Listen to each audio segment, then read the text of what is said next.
Hello दोस्तों, स्वागत है आपको फिर से एक नई वीडियो के साथ।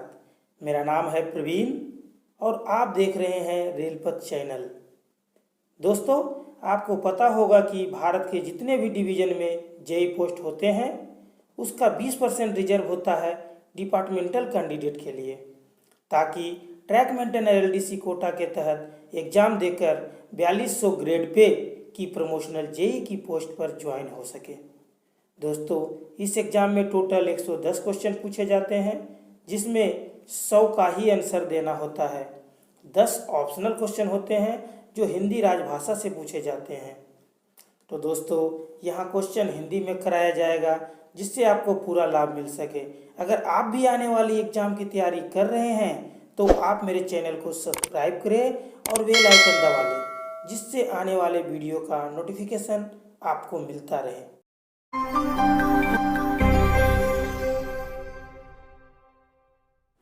तो दोस्तों, आज मैं राजभाषा से संबंधित प्रश्न कराने जा रहा हूं, जिससे आपको 10 क्वेश्चन पूछे जाते हैं और वो 10 क्वेश्चन आपको ये क्वेश्चन से पूरा कवर हो जाएगा। तो दोस्तों, राजभाषा संबंधित क्वेश्चन से मैं ये फर्स्ट क्वेश्चन करा रहा हूं। राजभाषा से संबंधित संवैधानिक प्रावधान भारत के संविधान के किस भाग में है? तो ये भाग 17 में है। आंसर सी हो जाएगा। संघ की राजभाषा के बारे में संविधान के किस अध्याय में उल्लेख है? तो संघ की राजभाषा किस में है? तो इसका अध्याय 1 हो जाएगा, यानी आंसर ए हो जाएगा। संसद में उपयोग की जाने वाली भाषा के बारे में भारत के संविधान के किस अनुच्छेद में उल्लेख है? तो ये संसद में उपयोग की जाने वाली भाषा जो है अनुच्छेद 120 में है, यानी आंसर बी हो जाएगा। विधानमंडल में प्रयोग की जाने वाली भाषा के संबंध में भारत के संविधान के किस अनुच्छेद में उल्लेख है? तो ये विधानमंडल जो है अनुच्छेद 210 में है, यानी आंसर बी हो जाएगा। संघ की राजभाषा के बारे में भारत के संविधान के किस अनुच्छेद में उल्लेख है? तो ये संघ की राजभाषा जो है अनुच्छेद 343, यानी आंसर डी हो जाएगा। राजभाषा के संबंध में आयोग और संसद, राजभाषा के संबंध में आयोग और संसद की समिति के बारे में भारत के संविधान के किस अनुच्छेद में उल्लेख है? तो ये आंसर है अनुच्छेद 344। ये बहुत बार पूछे जाते हैं।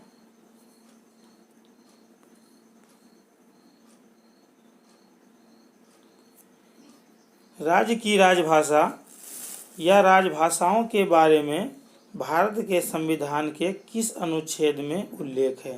तो ये अनुच्छेद हो जाएगा 345, यानी सी हो जाएगा। एक राज्य और दूसरे राज्य के बीच या किसी राज्य और संघ के बीच पदादि के भाषा के बारे में भारत के संविधान के किस अनुच्छेद में उल्लेख है? तो एक राज्य और दूसरे राज्य के बीच या फिर राज्य के संघ के बीच, तो इसका आंसर जो हो जाएगा अनुच्छेद 346 में, यानी ए हो जाएगा।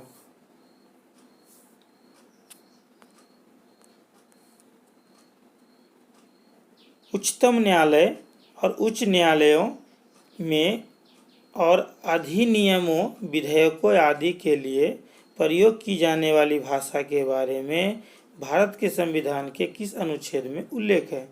तो ये उच्चतम न्यायालय में और उच्च न्यायालय में जो भाषा के बारे में उल्लेख है वो अनुच्छेद 348 में है, यानी आंसर बी हो जाएगा।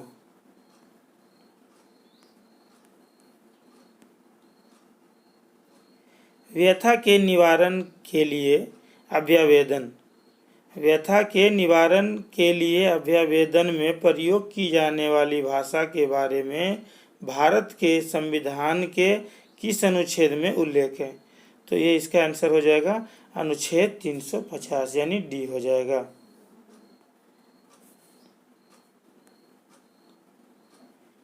हिंदी भाषा के विकास के लिए निर्देश का उल्लेख भारत के संविधान के किस अनुच्छेद में है?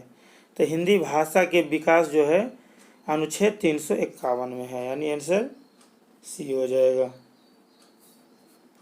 भारत के संविधान के अनुसार संघ की राजभाषा हिंदी तथा लिपि डैश होगी। तो लिपि क्या है? लिपि है जो देवनागरी, यानी आंसर सी हो जाएगा। संसदीय राजभाषा समिति की कौन सी उप समिति रेल कार्यालयों का निरीक्षण करती है?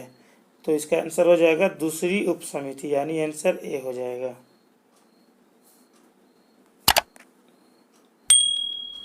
राजभाषा अधिनियम की धारा 4 के अंतर्गत गठित संसदीय राजभाषा समिति में लोकसभा के कितने सदस्य होते हैं? तो इसका आंसर हो जाएगा 20, यानी कि डी हो जाएगा। संसदीय राजभाषा समिति में राज्यसभा के कितने सदस्य होते हैं? तो राज्यसभा से आंसर हो जाएगा 10 सदस्य, आंसर बी हो जाएगा।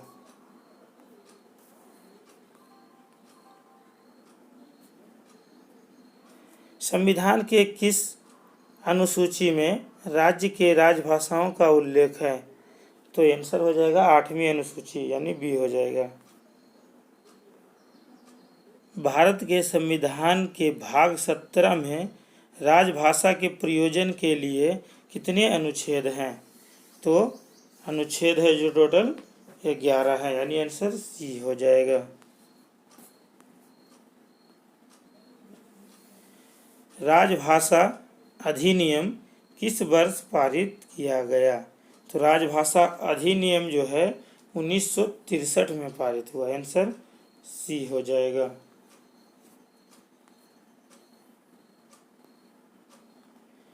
राजभाषा अधिनियम की किस धारा के अधीन कुछ दस्तावेज को हिंदी और अंग्रेजी दोनों भाषाओं में अनिवार्य रूप से तैयार जारी किया जाना अनिवार्य है? तो इसका जो है आंसर हो जाएगा धारा 3 का 3 के तहत, यानी आंसर सी हो जाएगा।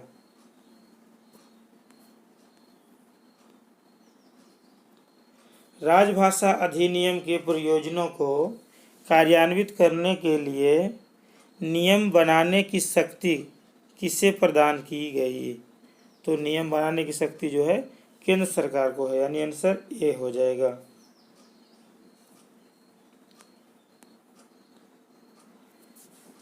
राजभाषा अधिनियम में पहली बार संशोधन किस वर्ष के दौरान किया गया था? तो आंसर इसका हो जाएगा 1967, यानी कि डी हो जाएगा। राजभाषा के संबंध में राष्ट्रपति के आदेश किस वर्ष 27 अप्रैल को जारी हुए थे? तो राष्ट्रपति का आदेश जो जारी हुए थे 27 अप्रैल 1960 को, यानी आंसर जो है बी हो जाएगा।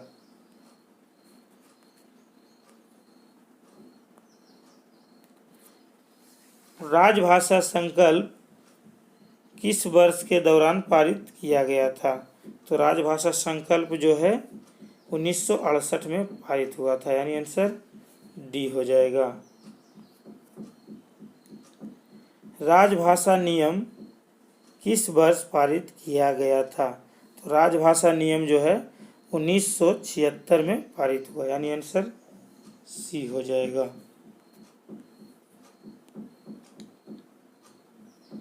राजभाषा नियम में पहला संशोधन कब किया गया था? तो पहला संशोधन जो किया गया 1987 में है, यानी आंसर डी हो जाएगा।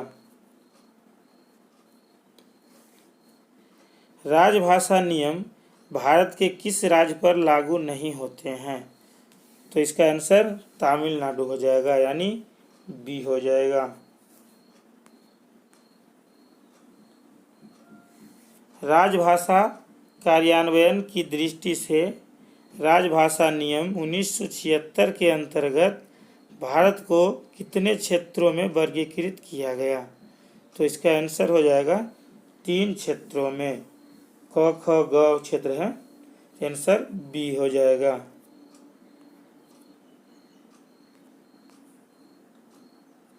अंडमान निकोबार द्वीप समूह राजभाषा के प्रयोग प्रसार के लिए वर्गीकृत किस क्षेत्र के अधीन आते हैं? तो अंडमान निकोबार जो है ए क्षेत्र में आते हैं, यानी क क्षेत्र में आते हैं। आंसर ए हो जाएगा।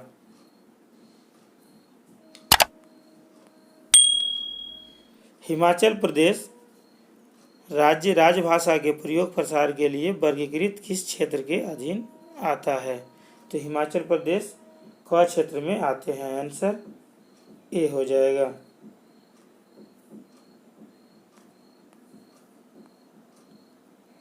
हिंदी में कार्यसाधक ज्ञान की परिभाषा राजभाषा नियम की किस नियम में दी गई है?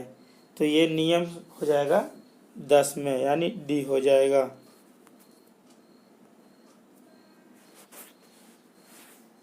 हिंदी में प्रवीणता की परिभाषा राजभाषा नियम की किस नियम संख्या में शामिल है? तो ये नियम संख्या 9 हो जाएगा, यानी आंसर ए हो जाएगा। केंद्र सरकार के जिन कार्यालयों में %% कर्मचारी ने हिंदी का कार्यसाधक ज्ञान प्राप्त कर लिया है, उन कार्यालयों के नाम राजपत्र में अधिसूचित किए जाते हैं। तो इसका आंसर हो जाएगा 80%, यानी आंसर सी हो जाएगा।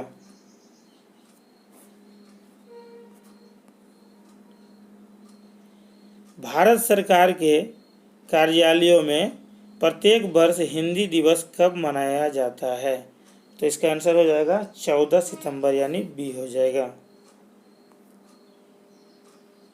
संविधान सभा ने हिंदी को राजभाषा के रूप में कब स्वीकार किया? तो ये 14 सितंबर 1949, यानी सी हो जाएगा।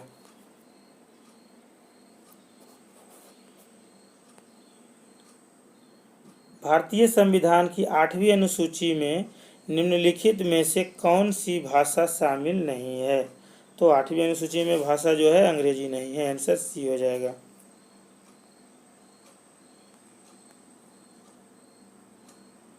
संविधान की 8वीं अनुसूची में अब तक कितनी भाषाओं को मान्यता दी जा चुकी है?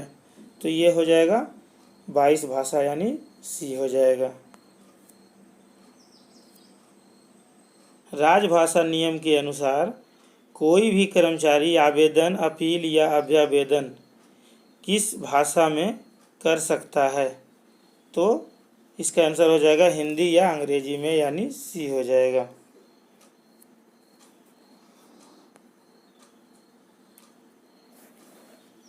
प्रथम राजभाषा आयोग का गठन किस वर्ष के दौरान किया गया था?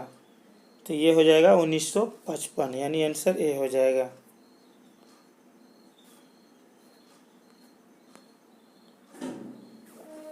मैनुअल, संहिताएं, प्रक्रिया संबंधी अन्य साहित्य, लेखन सामग्री आदि द्विभाषिक रूप में जारी किए जाने की अनिवार्यता के बारे में राजभाषा नियम के किस नियम संख्या में उल्लेख किया गया है? तो इसका हो जाएगा आंसर नियम संख्या 11, यानी आंसर सी हो जाएगा।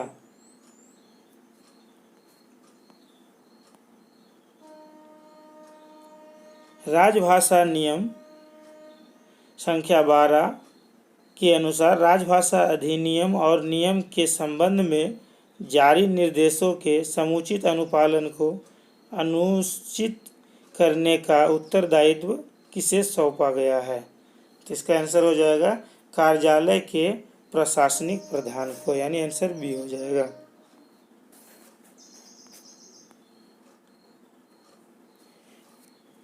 उन्नीस 1955 में गठित प्रथम राजभाषा आयोग के अध्यक्ष कौन थे? तो इसका आंसर हो जाएगा बीजी खैर, आंसर बी हो जाएगा।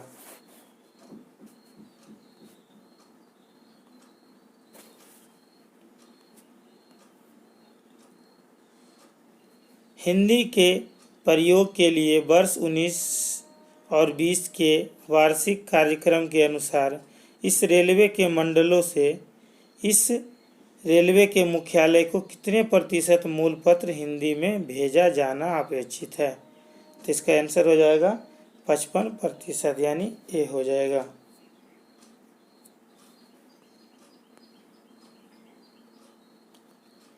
केंद्र सरकार के कार्यालयों में गठित राजभाषा कार्यान्वयन समिति की बैठक के आयोजन की अवधि क्या है?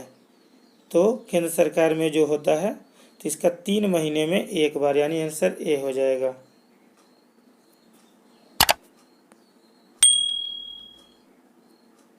नगर राजभाषा कार्यान्वयन समिति की बैठक के आयोजन की अवधि क्या है? तो नगर राजभाषा कार्यान्वयन समिति की बैठक 6 महीने में एक बार, यानी आंसर बी हो जाएगा। राजभाषा नियम 1976 में कुल कितने नियम है? तो इसका आंसर हो जाएगा 12 नियम, यानी आंसर सी हो जाएगा। राजभाषा का वार्षिक कार्यक्रम किस मंत्रालय द्वारा जारी किया जाता है? तो इसका आंसर हो जाएगा गृह मंत्रालय, यानी डी हो जाएगा।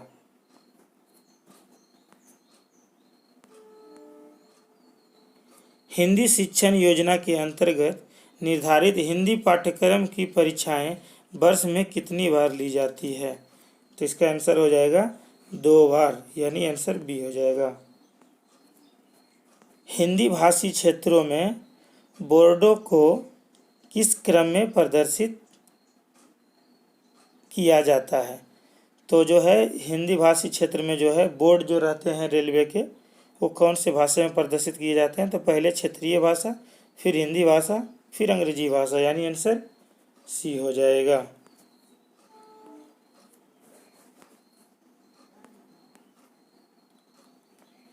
मंडल रेल कार्यालय की राजभाषा कार्यान्वयन समिति के अध्यक्ष कौन होते हैं? तो इसके होते हैं मंडल रेल प्रबंधक, आंसर बी हो जाएगा। क्षेत्रीय रेल राजभाषा कार्यान्वयन समिति के अध्यक्ष कौन होते हैं? तो इसका हो जाएगा क्षेत्रीय रेल राजभाषा कार्यान्वयन समिति के अध्यक्ष महाप्रबंधक, यानी जीएम, आंसर सी हो जाएगा। राजभाषा अधिनियम 1963 में कुल कितने धाराएं हैं? तो राजभाषा अधिनियम के कुल धाराएं जो है 9 है, आंसर ए हो जाएगा।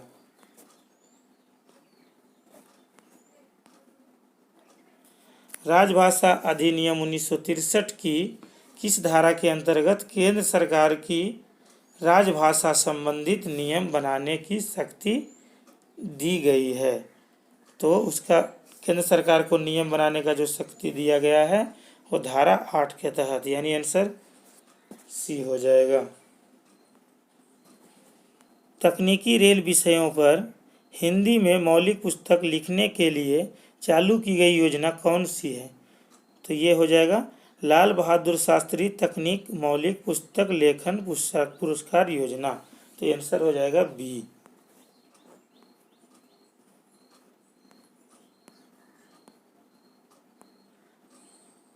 मौलिक कथा वार कहानी संग्रह एवं उपन्यास लेखन को पुरस्कृत करने के हेतु चलाई गई योजना का नाम क्या है? तो ये योजना का नाम है मुंशी प्रेमचंद पुरस्कार योजना, आंसर बी हो जाएगा। मौलिक काव्य कविता संग्रह को पुरस्कृत करने हेतु चलाई गई योजना का क्या नाम है? तो ये हो जाएगा मैथिली शरण गुप्त पुरस्कार योजना, यानी सी हो जाएगा।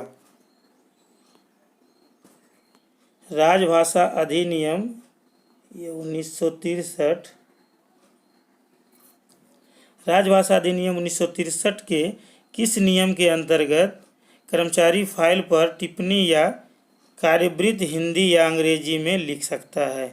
तो इसका आंसर हो जाएगा नियम 8 का 1, यानी आंसर सी हो जाएगा। रेल बोर्ड राजभाषा कार्यान्वयन समिति के अध्यक्ष कौन होते हैं? इसका हो जाता है अध्यक्ष रेलवे बोर्ड, यानी आंसर ए हो जाएगा।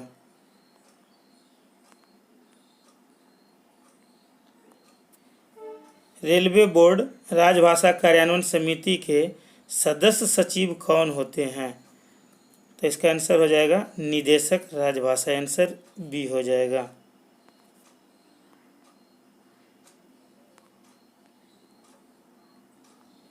राजभाषा नियम की धारा 3 के 3 के अनुपालन का दायित्व किसको सौंपा गया है? तो 3 का 3 जो है धारा, ऐसे दस्तावेज पर हस्ताक्षर करने वाले अधिकारी को। आंसर सी हो जाएगा।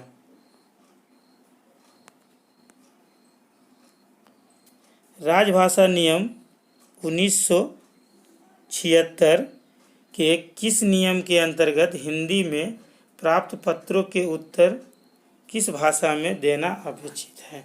तो इसका आंसर हो जाएगा हिंदी, यानी ए हो जाएगा।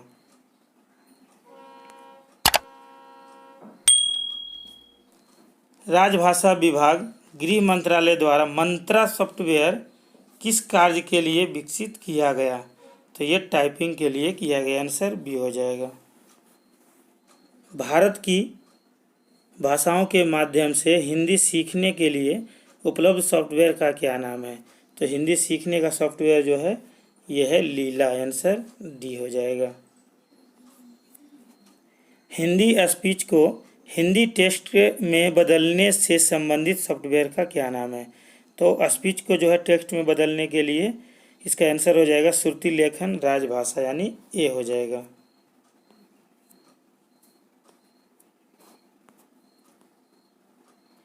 हिंदी टेक्स्ट को हिंदी स्पीच में बदलने से संबंधित सॉफ्टवेयर का क्या नाम है?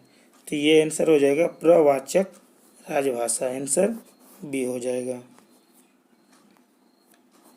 हिंदी के प्रयोग के लिए वर्ष 1920 के वार्षिक कार्यक्रम के अनुसार ग क्षेत्र से क क्षेत्र के लिए केंद्र सरकार कार्यालयों के लिए हिंदी में कितना प्रतिशत मूल पत्राचार निर्धारित है?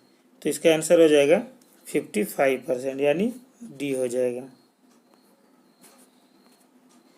हिंदी के प्रयोग के लिए वर्ष 1920 के वार्षिक कार्यक्रम के अनुसार ग क्षेत्र से ख क्षेत्र के लिए हिंदी में कितना प्रतिशत मूल पत्राचार निर्धारित है?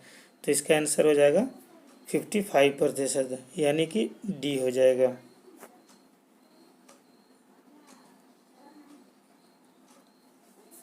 हिंदी के प्रयोग के लिए वर्ष 1920 के वार्षिक कार्यक्रम के अनुसार ग क्षेत्र से ग क्षेत्र के लिए हिंदी में कितना प्रतिशत मूल पत्राचार निर्धारित है?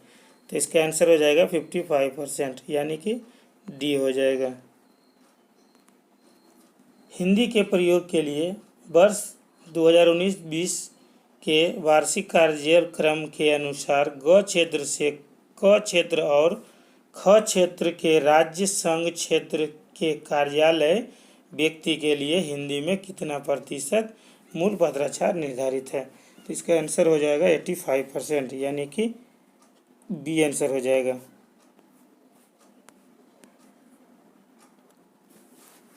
हिंदी के प्रयोग के लिए वर्ष 2019-20 के वार्षिक कार्यक्रम के अनुसार हिंदी में प्राप्त कितने प्रतिशत पत्रों के उत्तर हिंदी में दिए जाने का लक्ष्य निर्धारित है?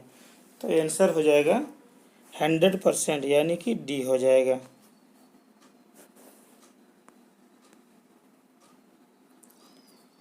हिंदी के प्रयोग के लिए वर्ष 19-20 के वार्षिक कार्यक्रम के अनुसार ग क्षेत्र में हिंदी में टिप्पण लिखने का कितना प्रतिशत लक्ष्य निर्धारित है?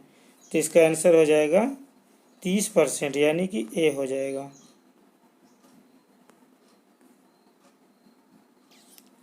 हिंदी के प्रयोग के लिए वर्ष 19-20 के वार्षिक कार्यक्रम के अनुसार ग क्षेत्र में हिंदी में डिक्टेशन का कितना प्रतिशत लक्ष्य निर्धारित है? तो इसका आंसर हो जाएगा 30%, यानी कि बी हो जाएगा।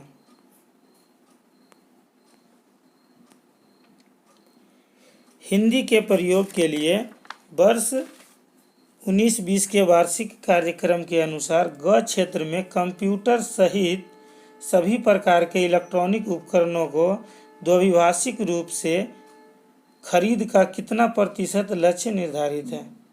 तो इसका आंसर हो जाएगा 100%, यानी कि डी हो जाएगा।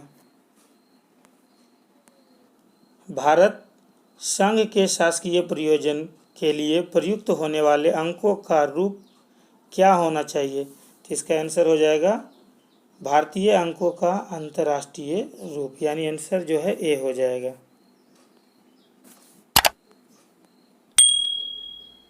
केंद्र सरकार के जिन कार्यालयों के %% कर्मचारी ने हिंदी का कार्यसाधक ज्ञान प्राप्त कर लिया है, उन कार्यालयों के नाम भारत के राजपत्र में अधिसूचित किए जाते हैं। तो इसका आंसर जो है 80% हो जाएगा, यानी सी हो जाएगा।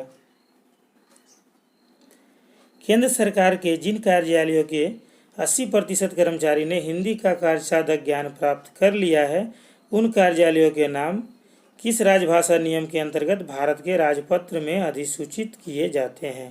तो इसका आंसर हो जाएगा नियम 10(4) के तहत, यानी आंसर ए हो जाएगा।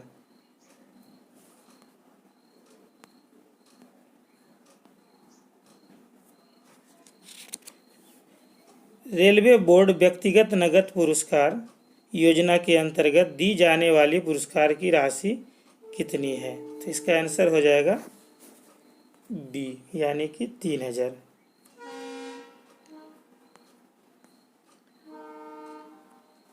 गृह मंत्रालय राजभाषा विभाग द्वारा जारी वार्षिक कार्यक्रम के अनुसार कितने प्रतिशत अनुभागों को हिंदी में 100% कार्य करने के लिए नामित किया जाना आवश्यक है?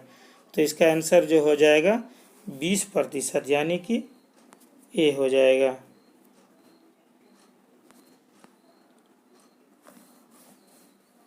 केंद्र सरकार के जिन कार्यालयों में 80% कर्मचारी ने हिंदी का कार्यसाधक ज्ञान प्राप्त कर लिया है, उन कार्यालयों के नाम किस राजभाषा नियम के अंतर्गत भारत के राजपत्र में अधिसूचित किए जाते हैं? तो ये 10(4) आंसर ए हो जाएगा। ये रिपीट हो रहा है दोस्तों क्वेश्चन, ये बहुत बार पूछे गया है, आप भी इसे याद कर लेंगे। आंसर ए हो जाएगा।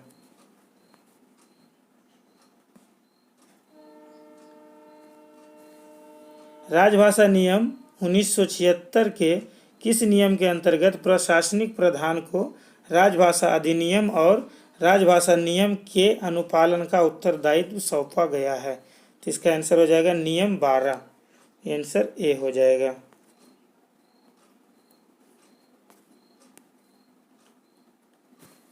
राजभाषा नियम 1976 के किस उपनियम के अनुसार कोई भी कर्मचारी आवेदन, अपील या अभ्यावेदन हिंदी या अंग्रेजी भाषा में कर सकता है? तो इसका आंसर हो जाएगा नियम 7 का 1, यानी ए हो जाएगा। राजभाषा नियम 1976 के किस उपनियम के अनुसार कोई भी कर्मचारी मांग कर सकता है कि उस पर तामील किए जाने वाले आदेश या सूचना हिंदी या अंग्रेजी में दी जाए? तो ये इसका आंसर हो जाएगा नियम 7 के 3 के तहत, आंसर बी हो जाएगा। राजभाषा अधिनियम 1963 के किस नियम के अंतर्गत केंद्रीय सरकार के किसी कार्यालय में प्रयोग किए जाने वाले सभी नामपट, सूचना पट, पत्र शीर्ष, लिफाफों पर उत्कृष्ट लेख, लेखन सामग्री की अन्य मदें हिंदी और अंग्रेजी में होने चाहिए? तो इसका आंसर हो जाएगा नियम 11 का 3 में, यानी बी हो जाएगा।